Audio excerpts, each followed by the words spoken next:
Pandemi COVID-19 sangat berpengaruh terhadap perekonomian Bali yang bergantung di sektor pariwisata. Namun salah satu sektor yang tetap eksis di masa pandemi ini adalah pertanian. Sektor pertanian makin tangguh dan menjadi salah satu pilar utama ekonomi masyarakat untuk menanggulangi dan melewati dampak COVID-19. Ketua Kelompok Petani Damuh Merto Desa Ekasari Melayu Jembrana Iwayan Gede Naso mengatakan di tengah masa pandemi ini lebih baik bertani karena beraktivitas hanya sendiri di kebun dan jauh dari kerumunan. Di samping itu pria yang akrab disapa Nano ini, aktivitas bertani dapat mengeluarkan keringat sembari bergerak atau berolahraga sehingga imun tubuh tetap terjaga.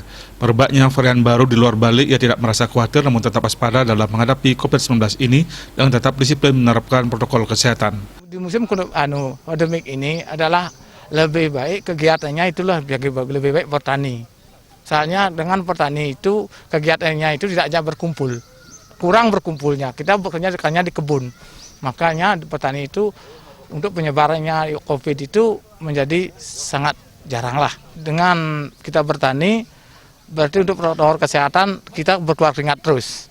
Maka itu di sinar matahari COVID itu menjauhlah.